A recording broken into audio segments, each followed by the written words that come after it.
Thank the Force. We are live. Star Wars News Net Live Thursday night, 10 o'clock Eastern Time. I am Tyler, joined on this Thursday evening by Luke and Mr. Tom. And we were just talking before we came on about how frustrated we are at the Disney overlords for not giving us the 10-year Force Awakens movie in theaters for the 10-year anniversary, right? It was very frustrated. And I did have a few choice words for them before we started. Now, Tom said it right before we get on. Is like, is it a Marvel quote you're thinking? I was like, yes. I'm like sitting here going, I just want to wake up and fight these bastards. That's how I feel when they have denied us the Force Awakens in theaters 10-year anniversary, which is just so weird. But how are we feeling about not just that, but overall life in general? Tom, you take it away. Well, I'm feeling good to be up and around. I kind of had a little bout with, living with 3 people that had the flu, and it kind of caught up with me a little bit over the weekend, but doing much better now, feeling much better. Cough is under control. So I'm just happy to be with my guys talking about Star Wars again. Tom says cough's under control. 5 seconds later is just starts erupting and coughs. He just loses it. The midichlorians said no. How are you, Luke? It is a good time. It's a busy time to be a Sheehan, a very big family. Lots of meetings, lots of Christmases, lots of Thanksgivings that we've already been to. I love how you I just love how you said you didn't use the word celebration or anything like that. You said a lot of meetings. Just a lot of meetings. Very doing up for business here. Maybe I've been at work too long and I've been working too many hours. You're clocking people in. Yeah, but it's all good. I have a big family. I love them all. So it's a very good time of year. It's just very busy. And I wish I was even more busy trying to fit in a Force Awakens viewing. It's just mind-boggling that they don't do this. But I was telling Tom before, I was saying it's wild that we have 2 years before the A New Hope 50-year anniversary is put out there. There's 2 years they let us know in advance, hey guys, in May of 2027, guess what we're gonna do?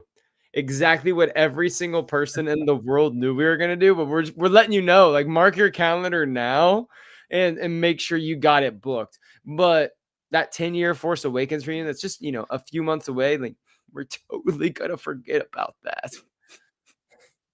Make it make sense. I can't. So a lot of the comics that have come out this year have a little 10-year anniversary because in 2015 is when they started releasing new canon comic books. And so I've loved the little symbol that they've got, and I just wish there could have been another little capitalization on this 10-year anniversary we have of the restart of a life pumping through Star Wars. So it stinks. And I think they were guaranteed it had already been released to all the theaters, and then The Hunt for Ben Solo blows up and they're like, no, shut it down, take it back.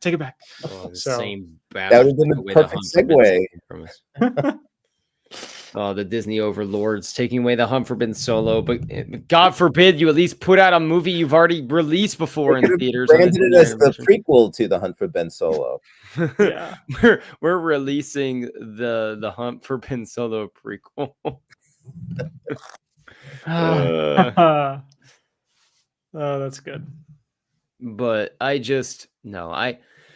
I am just frustrated. I'm just frustrated. But I it's okay. guess, It's okay.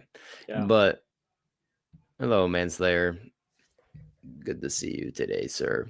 Amen. But okay, so one more thing before we get started. Tonight we're going to be talking about some Starfighter. We have a lot of Starfighter news to talk about. Mia Goth gave some comments. Sean Levy spoke in a recent interview. So we have some actually substantive news for Starfighter, which is really exciting as they're making their way through principal photography right now. And then of course we have a year of Skeleton Crew. So we're gonna just kind of revisit Skeleton Crew, and we're gonna see if I can even remember any of the characters' names because other than Neil. So I'm looking forward to that. But I had two things before we get started. The first is and this is just in general. I'm curious what your guys' thoughts are.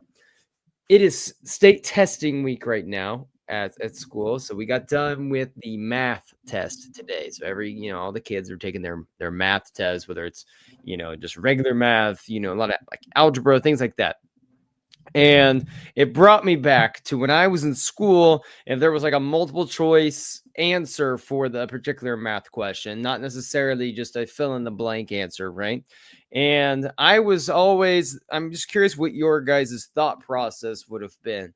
This happened to me way too many times, more times than I would like to admit, where I'm working the problem. I'm diligently, constructing an answer, working through the equation, sticking to the formulas, feel like I'm mapping out every step perfectly. And then I get what I believe is just undoubtedly the correct answer. And I look and my number is different from all four, choices that is available to me, which obviously there's a mistake with the question, but I went back, I checked my work again, get the same number. Okay. What did that ever happen to you? And what did you do in that situation? Because I always, would get, I would default to one of two things. I'm either going to choose the number that's furthest away from whatever I put. I'm probably way off base. I got to choose 10 million if my number's 72. Okay. Or I'm finding the number that's closest and I'm just going to go with that one. I just remember getting to those and that happened. I kind of look around a little bit. I'm like, okay, so am I the only stupid one here? Like everyone else seems to be clicking away or finishing up the test in 30 minutes. I'm sitting here 40 minutes and I'm like, I'm still in number 6, okay? Like, and I still don't know which one it is, but I'm just curious what that was like for you guys, what your process might have been in a situation like that. I'll throw it to Tom first because I don't really know how adept Tom is at math. I feel like Luke was just like, yeah, I was the guy that finished in 5 minutes and got 100% on all my math tests. I did pretty well. I was an engineering student, so like okay. yeah, I like math. But it's been a long time since I've taken those tests, so I don't know how I would fare at this point. I think what would happen is with my personality, I would get stuck on that one and not want to skip it. It would really frustrate me. I would probably just end up picking a random one if I had something totally off base. So Tom, you're such a nice guy because what you just said was incredibly kind and considerate, but here is what you actually said. I'm just going to tell you, yeah, I never once had that situation happen to me. I was really good at math. Like I was looking over at you going, yeah, that kid's confused again. Poor kid. I'm going to go ahead and clock off here. Take my 100%. Yep. That's called a 36 on the ACT for math. Looking good there. Luke, I'm sure you were similar. I would say similar. By trade, I am an accountant, so that's a lot of math. I'm working in Excel pretty much all day. Not to say that I like aced everything in school. I mean, I was a pretty good student, but I mean, I was not top 10. Lowest grade was a 93, guys. It was a low A. That was not me. No, I would absolutely have times where I would get to that, A, B, C, or D, and it's none of them. And so I would usually be able to work out if that's the case, it really might end up being one of your two things, Tyler, because I'm absolutely thinking the same way you are with like, was I really close or was I really far off? Because I don't think it's an intermediary thing. It's one end of the sliding scale. we're polarized here. The thing with math is that I feel like it's not like English where you can kind of figure it out using context clues, and if you don't know the answer, you can kind of come up with a good guess. With math, it's like just because my answer is 73 and the closest one is 80, that does not mean I am even remotely close to solving this, because one incorrect move and the correct answer could be 730,000. And there's been times where actually, I come to my answer and it's one of the four, but like some of those are baited, like you did it wrong and you got 64, but that's choice. And so sometimes you even have to double think, rework your like correct, like one that makes sense. So you can never be too sure unless you are for sure. Mm-hmm. So this is actually not to just hijack, like derail everything with math talk, but so my senior year in college, and I had not taken a math class since my senior year of high school. And I had done like a college algebra course, concurrent course when I was a senior in high school. And that was like the only math credit I needed to graduate with the degrees that I was at the time going in. Of course, I decided to, do a major like change later on. And then like for the political science / there's like, public relations didn't need it, but like the political science, I need like one other math thing that didn't quite transfer over. So I had to take one my senior year, and there was only like one math class that actually fit in. And it was this like pre-calc kind of thing. I don't even remember what the class was called. And I just remember being like the most nervous person. I'm sitting here with a bunch of freshmen and sophomores, and I sit down, this giant class, and there's like 50 kids in there, 60 kids in there, something like that. I don't know. There's a lot of kids in there, and I just remember him first day, professor just gets on the whiteboard on the slides. He just starts writing all these forms. I knew at that point I was cooked. Like I was cooked. I went straight to one of the like counselor, academic advising people. And I said, what grade do I need to graduate? Because I'm telling you right now, an A, B, or C is off the table. I'm not passing. Can I get? And they're like, if you get like a 65%, we'll make sure you're good. Because at that point, I had like a 3.5 GPA at that point. Like my GPA is really good. My math was struggling. When I had to go to tutoring for 5 hours a week. You know what my final grade was in that class with 5 hours of tutoring a week? Did you get that 65%? I got a 65.5% on the final exam. On the final exam, I calculated, he kind of gave us a comprehensive look of everything we needed. And, I didn't go to tutoring until after the first test when I got a 20%. I did a lot. Our grades in the class were purely exams. Like we have 4 exams, like that's like all of it. And like depending on how you do, it was terrible. But all that to say, final exam, I calculated exactly what I would need to get the score that I needed.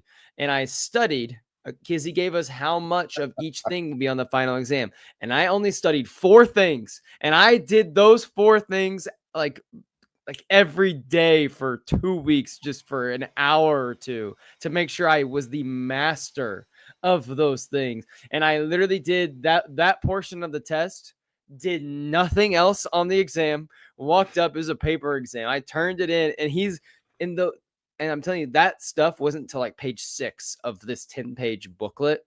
And so I was sweating at first because I'm looking through the booklet for the stuff I said. I'm like, it's not here. It's not here. And then I remember doing like the last 3 pages of the booklet, and I just turn in my booklet, and he's going, Tyler, like, and he's like, that's all you want to do? Is like, that's all I'm doing. So that's it.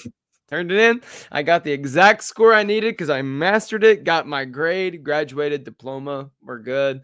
But no, I don't like math. That is rough. And we know. I remember, yeah. I did have a bad experience one year in high school when we had standardized tests in New York for the Board of Regents. So they're like a special standardized test. I think California has them as well. I don't even know if they do it anymore, but there was one thing, and it was graphing, like it was trigonometry, and it was graphing, and it's either graph the sine curve or the cosine curve, and every 5 years they ask you to graph the tangent one. So that was the one. I says, all right, I'm probably lucky. I'm not going to get this. And that year I hit the lottery, and that was the one they asked, and I wasn't really prepared for it. So I was like, I had to just doodle it.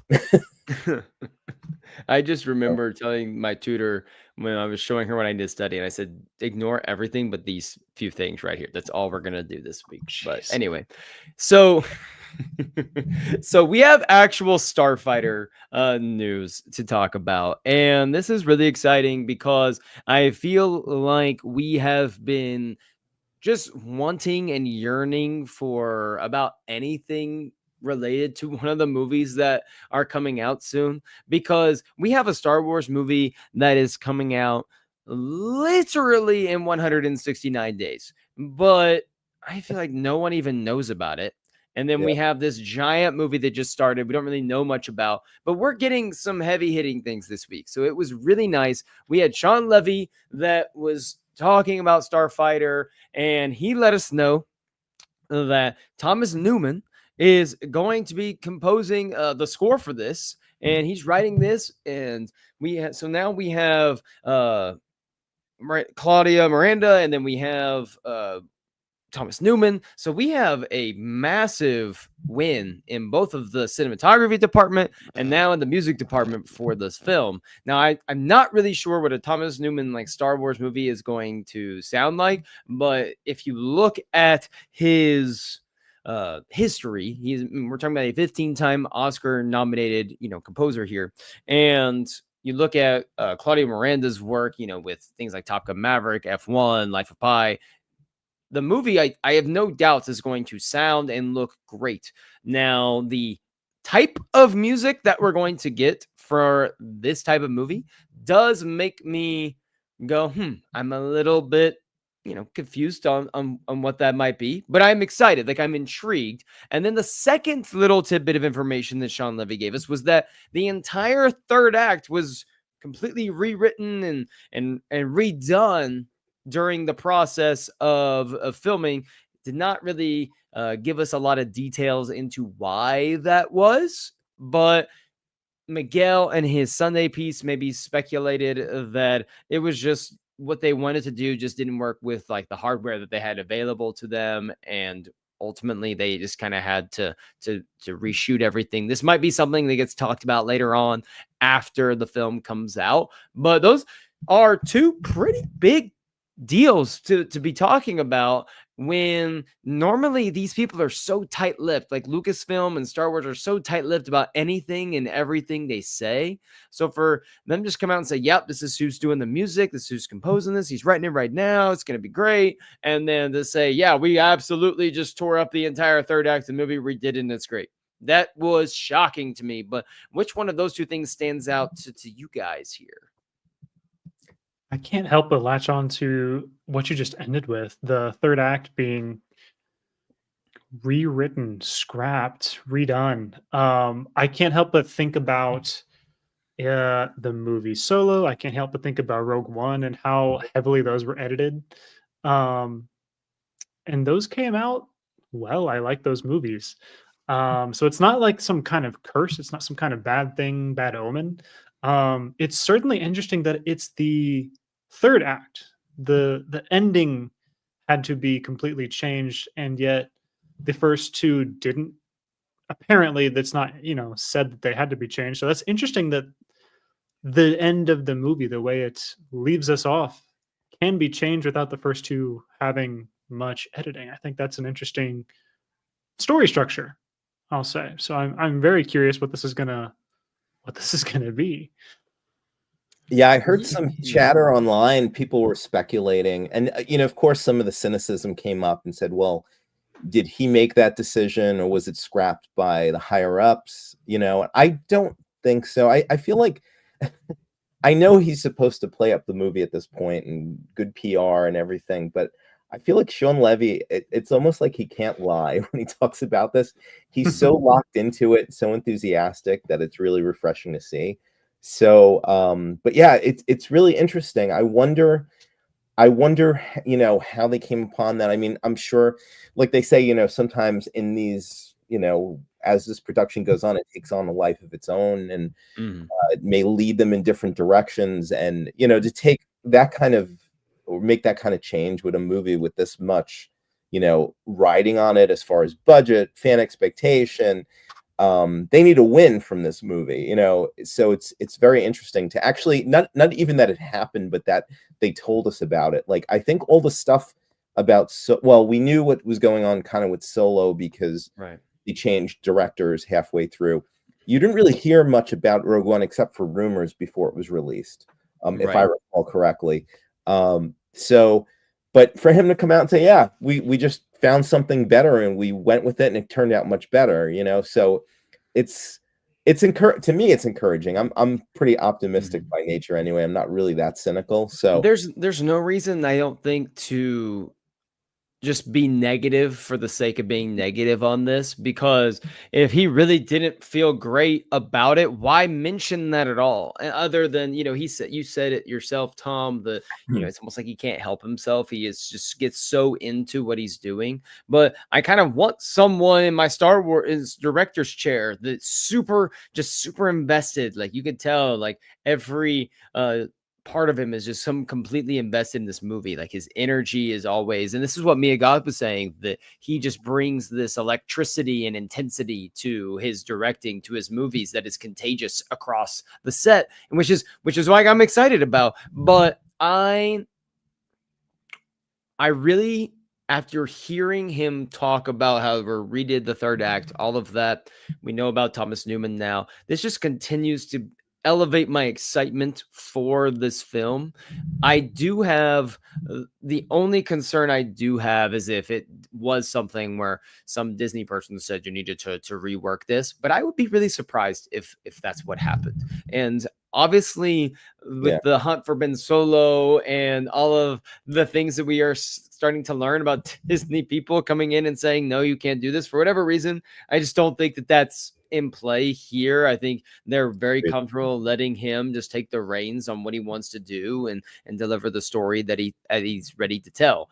But I am, something that Miguel brought up in his piece, which I thought would be a good talking point for us tonight, is talking about the music in Star Wars and whether or not there will be a crawl at the beginning with the main theme, because Sean Levy says how they're trying to steer away from using any of Williams' previous themes that he's made for Star Wars, because they want this to feel completely original, completely new, fresh. And that's all good and great, while they still want it to feel familiar with having multiple themes throughout the movie. But something that, and I think if you go read Miguel's piece, I think he said this, and I agree with him. Star Wars, this is my opinion, other than Mando and Grogu might be a little different, we could have that discussion. But for something like Starfighter that feels more like, the saga, it should start with a title crawl and the main Star Wars theme. Like, 100%, I it completely should agree with not deviate from that. And I think Rogue One and Solo made a mistake in doing that. And I would like the Starfighter to course correct that and set a standard of every Star Wars movie is going to have this title crawl with the main theme. Like, this is going to feel like Star Wars from the very beginning of the film. And if it doesn't do that, I'm not saying that that's, it's not, can't be a great movie if it doesn't do that. But I don't necessarily, this might sound wrong, but I hope you hear what I'm actually trying to say here. I don't want to just go see a really great movie. Like, I want to go see a really great Star Wars movie. And to me, like, those two things need to be in sync. And part of that is, the music and the title crawl being there with, with the main theme, especially for this movie. Like, I just kind of want it to be a great Star Wars movie instead of just like, oh, great film. In that way, it's like James Bond. It has to start off with that, that theme, right? If it didn't, it wouldn't be James Bond. So, Mhm. and I know, like, I understand they were trying to go different directions. I mean, I love Rogue One. I really like Solo. And I like how they did it in Solo too, how they introduced it. I thought that was really good the way they did it, because it did differentiate it a little bit. Yeah. But I kind of feel like we have to go back and look, oh, it's those were the saga films. No, I feel like it's part of what we expect as fans. I feel like it will line up much better down the road. So like I said, like James Bond always starts with that theme, he shoots the gun and you hear that I'm not going to attempt to sing it because I really can't. But to me, that's all they need. I mean, yes, would I love to hear more John Williams music? Of course. But Thomas Newman is an excellent composer, so I'm looking forward to see what he brings. But I think you have to at that point, because didn't Rogue One end when it did the Iris out at the end? Doesn't it have the theme? I do not remember. It's been so long since I've watched Rogue. Well, it hasn't been so long. I watched it 8 months ago, I guess, but or 6 months ago, however many months ago Andor ended. I watched Rogue One that weekend, but so I don't remember. You cannot include any saga music, any themes from John Williams in the movie itself once we get going. But a Star Wars film, and I think this should be a precedent and a standard that we set forward, should start with the crawl and the theme. I'm in complete agreement. Sorry to be boring for the viewers, but yes, all three of us absolutely agree on this. I think there is no shame in that. Like, even with Rogue One and Solo, those are both Rogue One, a Star Wars story, and Solo, it's a Star Wars movie, and I think it's a great idea to have them all start the same way, because there's not a ton of nobody else does that. There is no other oh, it's the crawl for this Marvel. That's not a thing for any other franchise. Like, this is Star Wars' thing. It's unique. It's very cool. It's very nostalgic. And it doesn't, we can do this. Like, it's fine. Bring it into Starfighter. What do you guys think about Mando and Grogu having the title crawl? That's one where this is to pivot from Starfighter for a moment. I think it's an interesting discussion because it is different than anything we've ever seen on the big screen from Star Wars before, from the standpoint of, it's a live action series making a theatrical debut. And I'm not sure if the standard of, title crawl main theme does apply to the Mandalorian and Grogu, given that there is an established theme for Mandalorian and Grogu. There's an established tone of what that, music, that aesthetic is. So I don't really think it needs to apply for Mandalorian and Grogu, but I think for something like Starfighter, it does apply. Does that ring with you guys, or are you guys thinking this should be there as well?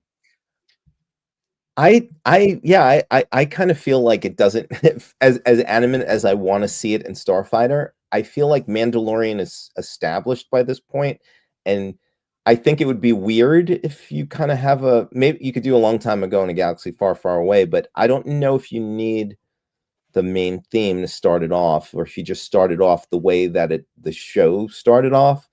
Mm-hmm. We're kind of getting to a weird area. This is the first Star Wars property to go from the small screen to the big screen, right? Mm-hmm. So it's kind of uncharted territory in a way. But yeah, I'm trying to think, I remember when the Next Generation Star Trek went to the big screen with what was it, Generations, I guess was the first film. Yeah, it didn't start like the other, it differentiated itself from the others. And I feel like Mandalorian, I don't know what they're going to do, but I feel like I would be fine if they didn't have the main theme, because this is almost like a continuation of a different story. I actually love the retro thing they're going with like the poster and, everything. So I actually, after just thinking about this right now, I think what would be great for the Mandalorian and Grogu is if you just started it kind of like you said, Tom. We go into an episode of the Mandalorian, so we just start the movie off.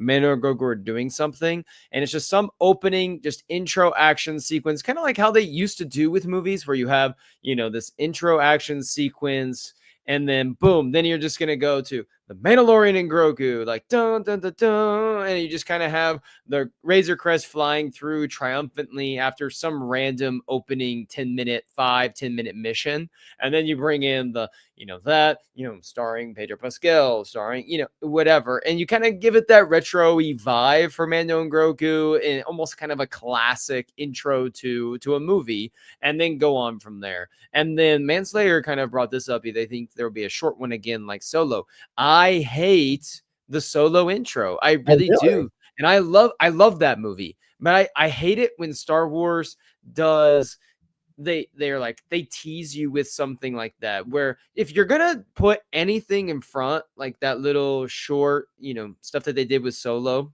with the little blocks, the little blurbs, if you're gonna do that, just give me the classic crawl at that point.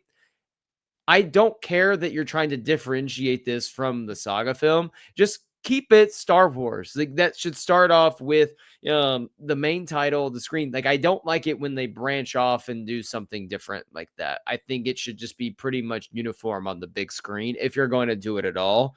And to me, it felt like we're just trying too hard to do something different, but it ultimately feels like a cheaper Star Wars opening experience when if you're going to do something at all, but it not be what Star Wars feels like at the beginning. So Star Wars can never change. Got it. That's exactly what me, the Last Jedi lover, said, joking. Luke. What about the Ahsoka opening? That was similar. I was going to say the Ahsoka opening was also different. But that's a TV show. That's a TV show. Different. True. Completely different. Like Disney Plus, different. Like, they did that for the Clone Wars, Siege of Mandalore, arcs. They did like a little thing. They changed up. They made it red instead of gold for it, little things like that. I'm fine. Anything Disney Plus, do whatever you want to do with that. That's just a completely different experience versus when I'm sitting there, IMAX screen, and you just blast it at me. But we'll see what's in store. I really expect this to be a very high paced, action-packed movie that just packs a really big punch. But it was interesting, and I love Miguel, so I always like to give him his, his flowers here. But he mentioned in his piece about how, John, when you hear John Williams music, you recognize it instantly for it's kind of like euphoric nature. It's gonna have these really high highs, but Thomas Newman's a more like maybe somber and subtle approach, which I think is going to be interesting to see what he brings to a movie like Starfighter, which when I think about the score for Starfighter, that's not necessarily where my mind might go for what it's going to sound like when I think about Sean Levy and just the frenetic pace, which I feel like this movie could go. And then you have Claudia Miranda, who you just look at the last few movies he's done and what they've been able to do and visually. I'm curious to see if this was something that Newman obviously is incredibly overqualified for this job. He can do anything he wants, but I wonder if almost he took it as this is an incredible new challenge for me in my career, given everything that they've accomplished already, to come in and maybe do something very different than what we're expecting of them. That might be a reason to take on this, but I'm really excited regardless. Yeah, I can't say that I've watched a ton of the movies that he's done, but I've been looking them up as we've been talking, and it's it is like a wide range of things that Thomas Newman has done, with like 1917, a movie like that, a war movie, but then there's also Finding Nemo, Wall-E, and there's kind of everything in between. So I'm sure that he's got what it takes, and I think it's awesome that someone as historied as him already can come in and add to the franchise. That John Williams, I'm sure he's been inspired by John Williams.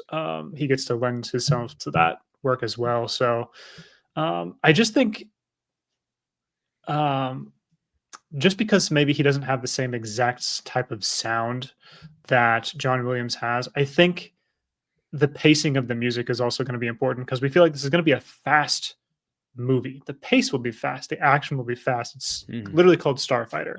And so the notes don't have to be in a high register, but if it's quick, the tempo, I think that that could work. And I also really like your point that he could be really trying something out of his depth here and pushing himself in his career. I would love to see that. Tom, me and God talked about the electricity that Sean Levy brings to a project and the intensity that he has. Are you very familiar with her previous work? And if not, what are you kind of most excited about seeing her bring it in a way that if you're not very familiar? Because I can't say I remember watching anything of hers. Really, I've seen some of those movies. I'm like, yeah, typically those aren't movies that I would probably go see. Yeah, I'm not super familiar with her work. I know my brother is a big fan of hers. He's like, you have to see her movies. I saw her in Frankenstein. I thought she was excellent in that. And yeah, it's very interesting. She obviously she gave a great performance, and it's going to be interesting to see how they use her and in Starfighter. But for her, she always seems so serious, and for her to talk about the excitement is really, and that it's like contagious on the set. It just sounds like a great time and makes me really, it's funny because not too many Star Wars filmmakers of recent memory have shared as much, I feel, as Sean Levy has. I'm just in a few days. Yeah, I mean, we haven't really heard. I guess we've heard a little bit from Jon Favreau on The Mandalorian. I know I'm trying to think back. I know JJ was always so excited about what was happening, but just to see that and to hear that they're having a good time making it, it just to me it sounds like it's going to be a blast. I'm looking forward to it. But getting back to her, yeah, just to see how because I know she wasn't the first choice for that role, right? It was supposed to be I'm going to blank on the name, the person who was I have no idea. Mikey Madison. Yeah. Yes. Yeah. Okay. So I but forgot about that actually. It sounds like, I mean, she's interested. She's really happy with how things are going. So I'm excited. Like I said, I really enjoyed her performance in Frankenstein, and I love to see what she's going to do in this. I think rumor has it that she's a villain, so it should be pretty interesting to watch. I was going to say her filmography lends itself, I would think, to being a really cool villain in Star Wars. She's not that I've watched a ton of her movies, but I'm looking at what she's been in, and it's a lot of darker roles. It's a lot of more serious, heavier things. So I just feel like she's meant to be a villain. I think she'd be really good at that, playing something a little bit more twisted, a little darker in tone. I think you don't have to convince me. The cast is fire from top to bottom so far that we know about. Everything about this movie just is it makes me feel weird in a sense because we have so many Star Wars movies where typically, Star Wars is going to cast a lot of unknown actors or people that are earlier in their career. When you think about the saga films, and you got the John Boyegas and the Daisy Ridleys, who we aren't very familiar with. Back in the days, like the Mark Hamills and the Carrie Fishers, and then Hayden Christensen came onto the scene, and Ewan McGregor. We have all of these little stars and then here we have Starfighter, where we're very familiar with the people that are at the top of this cast, and Matt Smith, Amy Adams, Ryan Gosling, of course. You got the young star coming into her own as well, and then you have Sean Levy, this big time director behind it, with a world-class team in the cinematography and in the music department. Now it feels weird as a Star Wars fan. Like I almost feel like this is something that when it gets closer, I wonder if the hype for this movie and the expectations for this movie might reach a point where we're going to have to really try to temper them a bit because we might get out of control. But I do want to go back to this quote real quick. It was from Manslayer here. He said he read somewhere that they made a questionnaire to audiences, and apparently the excitement for Mando and Grogu is like number 17 or 19, and there was more hype for Toy Story 5. Two things from this. Number one, there will be no Toy Story 5 slander ever. Not that you were trying to slander Toy Story 5, but we are full-fledged Toy Story supporters here at Star Wars Newsnet. There's a snake in my boot. Nothing you got a friend else here. The toys are in danger from LilyPad, and frankly, I think if we're gonna make more Toy Story movies, the fact that an iPad basically is the villain of the movie is just perfect for where we are at as a society. And I am going to be in the theater, but in seat. I'm already there. I'm seated right now. This is actually my local theater. They are terrified because I'm doing the live stream Star Wars Newsnet Live episode from the screen that they're going to be playing Toy Story 5 on in 7 months, but they cannot remove me because I'm simply too seated.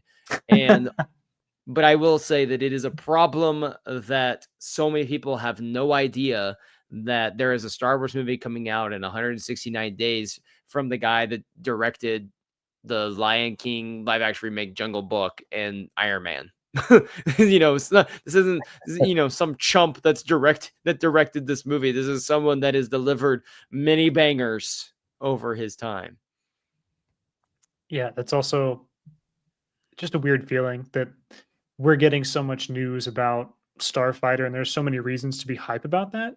And that is not the next movie coming out. It's Mandalorian and Grogu, which I'm excited for. I'm going to have a great time going to watch that movie, and I'm going to like it a lot. But the general public does not have any idea that's coming out, and that's my sentiment is not probably widely shared, which feels weird. This is Star Wars. What are we doing? Strange. Things.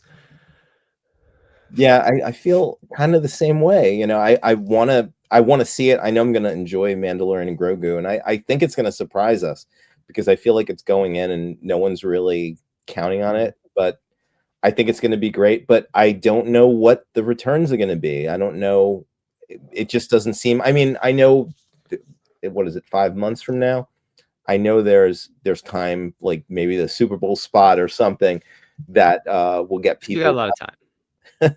There's still a lot of time, but it's just like you said, it's weird. I feel like we're getting this daily dose of Starfighter news, and I feel myself more excited about that, for other reasons too. It's fresh. It's a new time period. So, and the cast, like you said, everything involved with it, but it's interesting.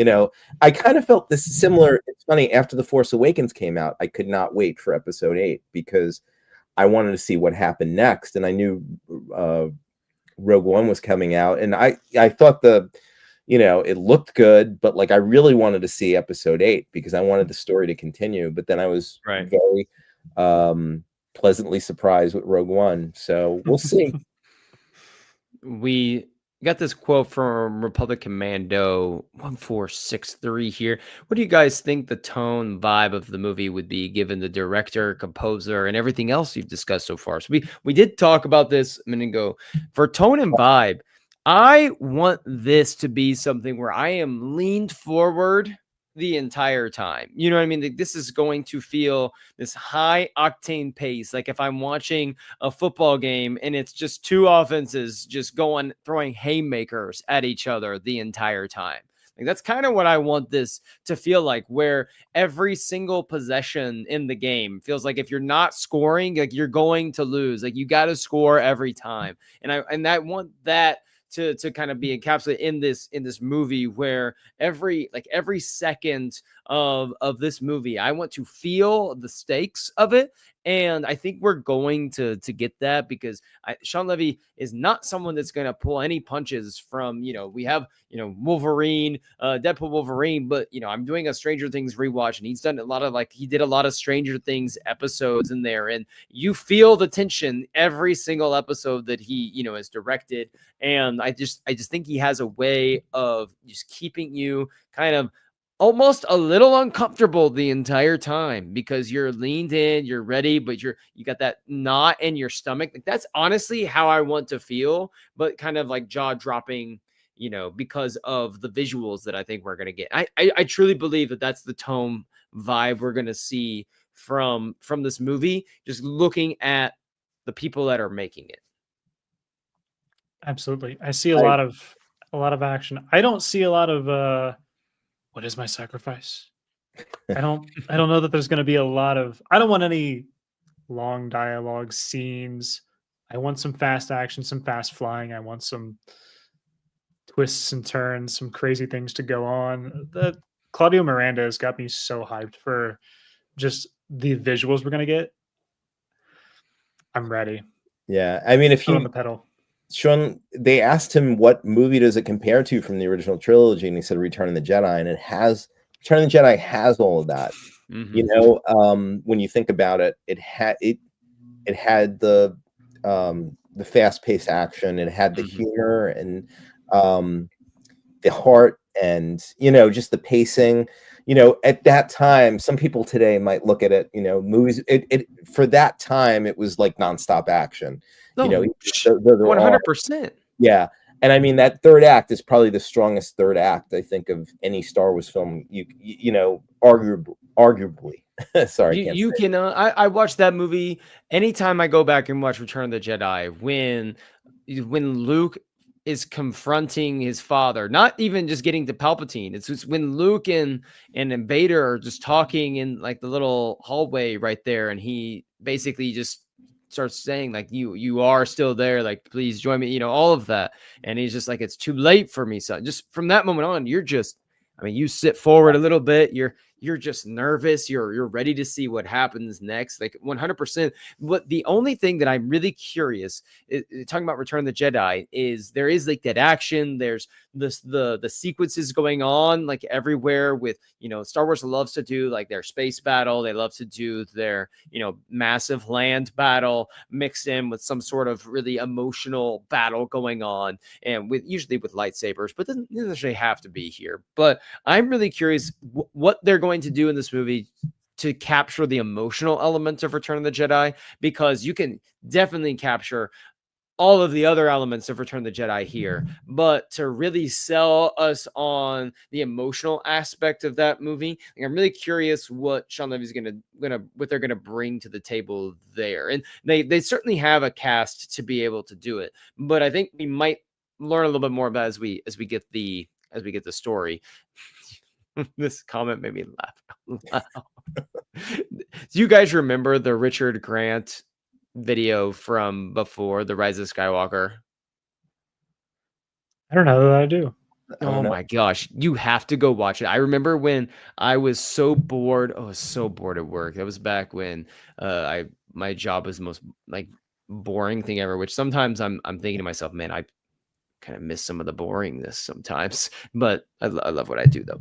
But he put this video out. It's like the day before the premiere of Rise of Skywalker when it came out, and it was just this video of him. He goes, guys, just saw it. I laughed.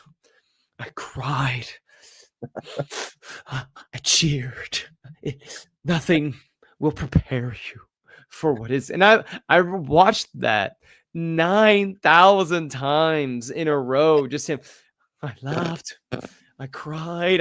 I cheered. And I'm thinking to myself, this is going to be the greatest movie that I have ever seen in my entire life. And then after, the aftermath of the Rise of Skywalker settles, and I saw that video make waves again, I just wanted to point to him. It's like, blow that piece of junk out of the sky. That's what I want. Like the video, not Rise of Skywalker, which is whatever, but that video specifically. And it was, he got the, Luke, what is my favorite quote? You don't have to say the full quote. What's my favorite quote about a certain director of the Book of Boba Fett? He is a liar. Yes, that's what Mr. Grant was. A freaking liar. Robert Rodriguez. Robert Rodriguez is a freaking liar. Tom, do you know? So this backstory about that, Tom, was when the build up. I don't remember if you remember much about the build up for the Book of Boba Fett, but It was a lot. Robert Rodriguez said multiple times in several interviews that there's just so much that's going on in this show that nothing can prepare you for it, that we couldn't include anything in the trailer that was outside of the first 30 minutes of the show. Like we couldn't do anything. It's all from the very beginning. And then half the main trailer for that show is from like the last episode of the movie or of the show. And the whole time I'm watching this, I'm texting Lou's like, this freaking liar, this is the con job. I'm going into this going like, I know exactly where this is going. You showed me the whole thing outside of the Rancor in the first thing. Oh, it's so amazing. Freaking lie. Everything he said leading up to that was 100% a lie, and I will never forgive him for it ever. Yeah, that was crazy. That was he was like, this is gonna be the best show that you've maybe ever seen. Like, I feel like his comments were like too much. Not that they're supposed to talk about their thing, like this is gonna be Yeah. great. It was just the fact that he literally said we couldn't include anything in the trailer out of the first 30 minutes of the show because it's just so much going on, and half the trailer is from like the last 2 episodes. Oh man. Oh, it's so good. It was so good. All right. Any final things on Starfighter? Well, we can answer this last question, I guess, and that can kind of round it out for us, which was, since Starfighter's promised to be wholly separate from the main characters of other films, do you think we can learn from the time period this is set in that can apply to the future movies? I'll throw it to you guys. I think they're going to plant some seeds, maybe for, I want to know what's going on, just like overall in the galaxy after the fallout of the Rise of Skywalker. So I'm curious to learn more about that.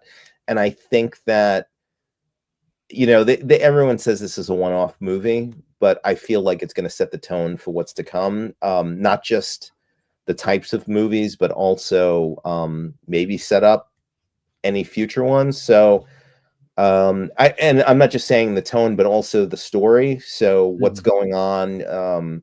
It depends on what the scope of the story is. If we will learn more about, like, are we going to travel to any of the capital worlds or anything like that? But I want to know all that stuff. I want to see what's going on. I want to know what the fallout was of the Battle of Exegol, and 100%. Yeah. So I hope they do. Weird. What about you, Luke? I would love for this to, I think plant the seeds was a really good phrase, because I don't need following subsequent movies to have the same villain or like an ongoing story. But it would be cool for this to go, for Starfighter to go really well, and for us to get another one-off movie or another series of movies after this, and for us to feel like they are connected in some larger way. I would love for Starfighter to give us a couple nods to, I like what you said about the core planets, something that is familiar. Like, that's obviously going to be in the Star Wars movie, but I don't want to go to Tatooine. I don't want to go to Coruscant. I would love to just hear about, like, after my ship got wrecked from, trying to come back from Mexico, something like that. Like, I would love to hear someone talk about their experiences since then, just to let me know that, like, this is part of Star Wars. This is ongoing. We don't need to see and land and touch our feet down on Naboo itself or anything like that.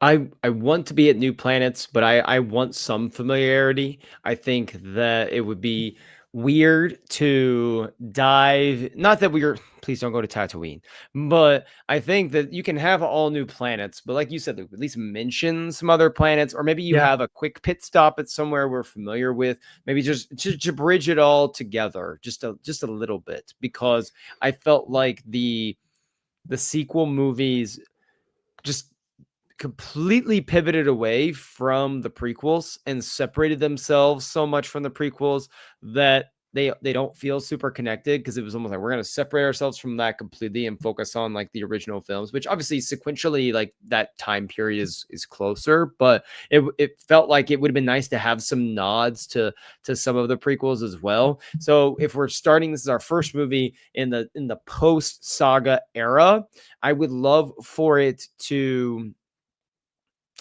how do I say this exactly? Like, I would love for it to both, feel familiar and kind of blaze a new path forward at the same time, because it's important that Star Wars, continues to evolve in what these stories look like and can be. And I think Levy's going to deliver us a film that does that, but we can never forget, what Star Wars is at its core, and a lot of it is building on legacies of not just like characters but planets and places, because the lore aspect of it is really important, and every Star Wars movie shouldn't go back to the same planets, but we should see some of the most popular and familiar places in Star Wars should pop up here and there again as well. And I think that's when Star Wars can like do its best. I mean, in Phantom Menace, right? We go to Tatooine. It's obviously we had to go there. It's an incredible, planet in Star Wars lore that we've been to multiple times.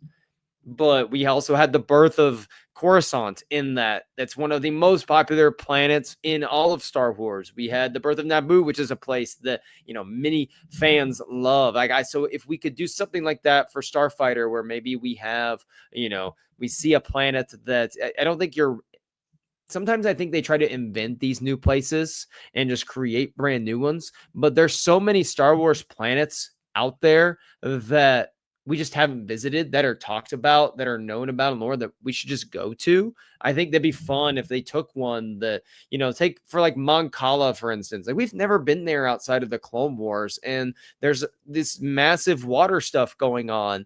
And I'm not saying it's expensive probably to have all the Mon Cala and the Quarren, around. I'm saying, like, this is not saying that they need to be in Starfighter, but it'd be nice if we got more of a planet that we know about, we've seen, and now we kind of build the lore of an established location. We don't have to just create some brand new. There's a bajillion places in Star Wars that we know exist already, without just having to say, well, there's actually this other planet that we're going to slide in right here. That is a really good point. I gotta say, I really love when we take something we know surface level and we dig deep on it.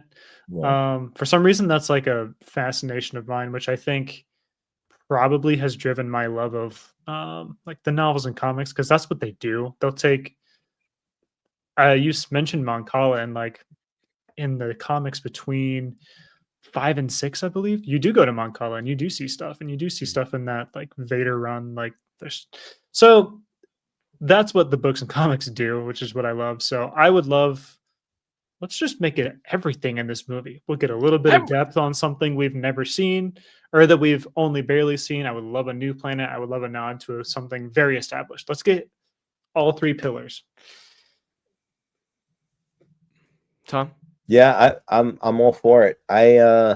Like I was saying, I want to see I want to see Dantooine, I want to see Ord Mantell. I want to see all the old school planets that were always mentioned. Mm-hmm. I think that would be kind of cool. And yeah, I mean, just in a way, do it in a way that serves the story, obviously, and kind of is a nice nod to that's how you please, if you use it to serve the story, the people are going to be engaged that are even the fans that aren't, that knowledgeable. So they'll be engaged. We'll all be engaged, but the diehards like us are going to be like, yes, they finally showed it, Because to realize it on the screen. there's just so much that if you tell like the good story, it's just, if the story elements are there, we're going to connect with the place. But it needs to be really visually like eye catching. And this is different than, I hate to always go back to this, but there's so many great scenes in Obi-Wan Kenobi that I really don't care about because it doesn't look very good. Like, the planet's barren. It looks the same as what I've seen on Disney Plus a lot. Or, with Star Wars movies, I think they've always done a really good job for the most part of making the movies feel with every location, it just pops. Like even in some of the more unpopular ones, like Canto Bite, like it just, we have this anytime Canto Bite is mentioned, I just instantly go back to that scene where there's just all these eye-popping creatures and things that are going on. Like I think about Kamino, we have the epic fight with Django and Obi-Wan there, but I don't remember that before. I just remember how cool it was to see a new alien species like the Kaminoans for the first time and just have this new lore element of these cloners that look with these super long necks and look weird. And then, Manslayer drops in the next, Urugunga.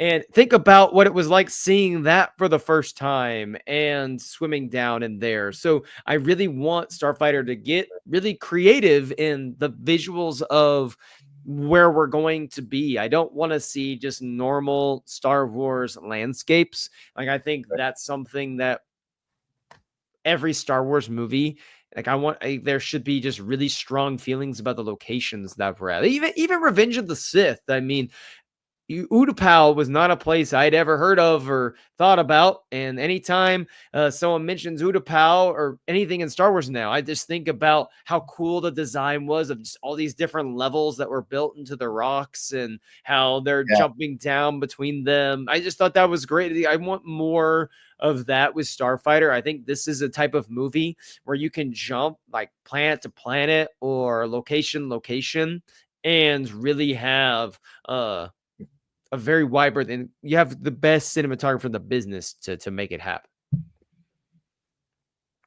Yeah, I mean, honestly, I'll give a quick shout out, believe it or not, to the Acolyte, which I felt did the locations very well as far as the look of the locations. I thought that was done well.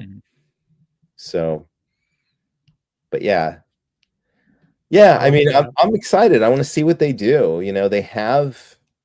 It seems like they have the right talent, the right tools, and we'll see, like you said, what they deliver. I'm excited. Starfighter, really excited for Starfighter.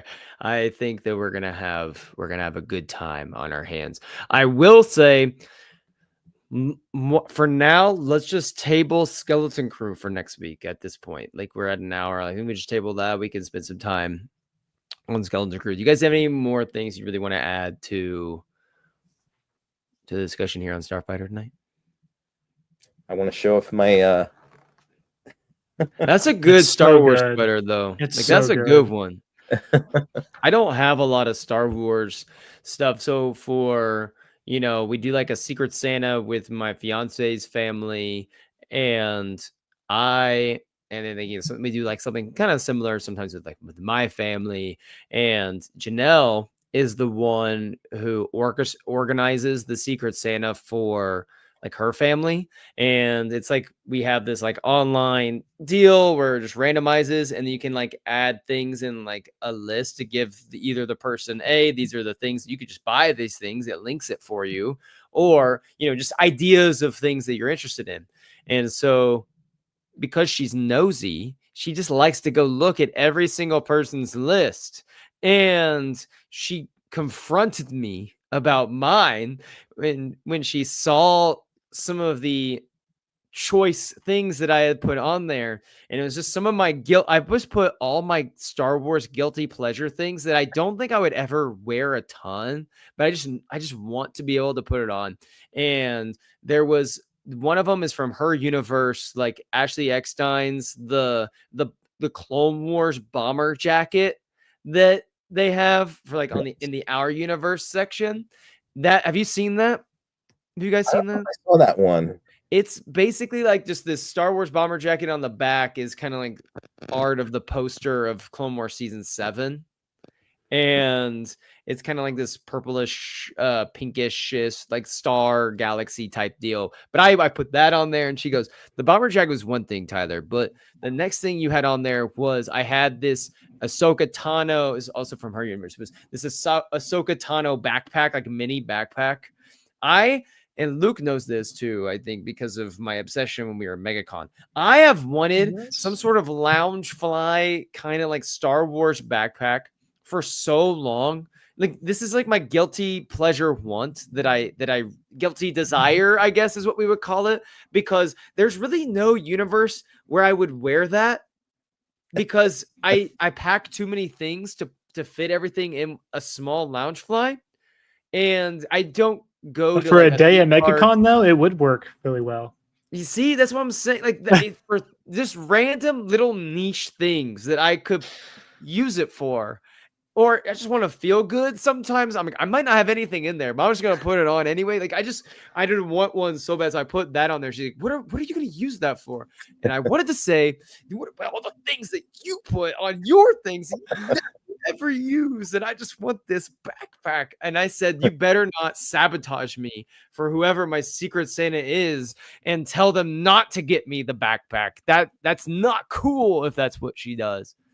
We'll see. Maybe she actually had, me on there and did not wanted to kind of gauge my reaction to certain things. But that's definitely on my mind right now. Is I really want more Star Wars like attire. And Janelle does see that. She has followed through. I have a cool Empire Strikes Back hoodie that is really dope that I've been wearing. I have this cool Ahsoka shirt. She's following through. There you go. But the Loungefly might have to be a me purchase. Might have to be. I'm on the Her Universe website on my phone. I didn't realize they had so many things that weren't Star Wars. Oh yeah, they do everything. I'm gonna find the bomber jacket. It's amazing. Yeah, you should send a picture of what that looks like, because I found a Thrawn bomber jacket that I think looks really cool. And that's some good one. I'm trying to think who had them. I was trying to get these ads. They had like an X-wing pilot, like. But it was like really, the detail was really good. I mean, it looked in the picture. They had a couple of them. So, yeah, I mean, back during the sequel era, we had like 4 Decembers in a row with Star Wars films. So I got a couple of these. So there's like a Phantom Menace one too. That why can't I find it? My gosh, this is ridiculous. But anyway, show next week. Do what? We'll do a holiday fashion show next week. Oh no, we're gonna find this right now. We're not going anywhere until I found. Okay, there it is. I got it. Hold on. Let me pull it up. Let me see if I can open this image in a new tab and then save it. Dang it. All right. We're going to work. All right. But no, I'm serious though. The what would you say? I really want some more like Star Wars things. So I love the attire, Tom. Like I really do love the sweatshirt the sweater you have, because I really want one. Oh, this is interesting. I had a visit at a like antique shop, the antique mall. This was a place that I told. Oh, here it is. Here we go. Oh, it's kind of blurry. It kind of didn't turn out very good, but you could kind of tell like the back of it is very cool. The back, but I really want that. But I went to this antique store in Orlando. This is like thrift mall, and they had so many Star Wars things. Like a lot of those places have so many Star Wars toys. But what is the name of the ship that they are on in Phantom Menace and in the beginning of Attack of Clones? Like the Royal Naboo starship. Like, what's that ship called? It's like a J-type Nubian. Well, so they had one at the store, not like in like a small minute. It was, I mean, it was 1.5 feet, 2 feet long. It was huge. And Janelle goes, so you saw all this Star Wars stuff. Like, what was the number one thing that you got, that you saw, that you wish you had? And I'm like, I want that ship. I don't know. I wouldn't be able to put it anywhere. It's huge. It doesn't fit, but I really want. I'll send you guys the video. But oh my god, J-type 327 Nubian. Nubian. But Mansley is killing me with the comments. But do you guys have any like Star Wars things that, like, if someone were to gift you something Star Wars this holiday season, like that's what you would kind of want? What I would want, but it would be too big for a gift. What I've always wanted since I was a kid was actual Stormtrooper armor. Like I was flirting with the idea of joining the 501st, and but yeah, I try to tell my wife that. I do have a really good friend at church who is in the 501st, who is a stormtrooper commander. He's got an amazing stormtrooper outfit, and then he's got a second one that is two tubes. Oh wow! We It should looks bring an him on the amazing pod. We should two do a tubes as pod with well. them sometime. I think he'd love that. That'd be Yeah, fun. that'd be great be because very I cool. have so many questions. 100%. Yeah, it's amazing. He gets like called to come to like parades and stuff because they know that like he's in Yeah, the area, he's local. Mhm. Hey, we're gonna need you for like this hospital visit or like this parade is happening. Can we get you for a stormtrooper fill in? they have That's a cool. It's great like, of network. course. Yes, yeah. It's Now it's insane. Favreau and Filoni were using some of them in Mandalorian. I know, That's so that's pretty cool. that's amazing. It's awesome. Well, it was a pleasure talking Star Wars with you, gentlemen, this evening, as always. I will say that tomorrow I will be finishing my final class for the semester. So I will actually have availability during the week to record a little bit more. So for a few weeks, because school's starting to wind down, the semester's starting to wind down for my actual job, but my classes I'm taking will be winding down tomorrow. Like I'll have 3-week break before all hell breaks loose in the new year. But that means the Mando rewatch is finally going to happen, Tom, because I will actually have, I think, the mental capacity to sit down. Yes, we'll start our Mando rewatch. I know Luke and I are planning on recording our next timeline show episode, the Eye of the Storm, looking at Eye of Storm comics. We're planning on recording that early next week as well. So that's very exciting. And then next Thursday, we'll be back here, Star Wars Newsnet Live, 10 o'clock Eastern time, to talk about Skeleton Crew, 1 year Skeleton Crew, plus, whatever else, might get thrown our way. I am going to Epcot this Saturday, so I'm excited to kind of make my way over to Disney for a little bit and going to Hollywood Studios next weekend. So I'll let you know if there's any. I always hope there's some new cool Star Wars merch since the last. I haven't been there in a couple of years, so I'm like looking forward to seeing the new Star Wars merch that might be there. But go ahead and give me a follow on TikTok, everyone, at Star Wars Book Dude. I talk about 3 things over there: Star Wars, Star Wars, Survivor, and I get actually maybe just 2 things. Never mind. So And the Patriots. really don't talk about the Patriots. I don't think I really. I think I. Well, you should. I think I have one video that 10-2, 9-2. We need to beat someone real soon. We have the easiest schedule in football. We have 2 good wins. That's about it. But anyway, appreciate both of y'all as always. I'm not gonna lie. I told Luke this right before you hopped on, Tom. I was feeling a little depressed and a little bit out of it today and just not in a good headspace. And I was like, you know what?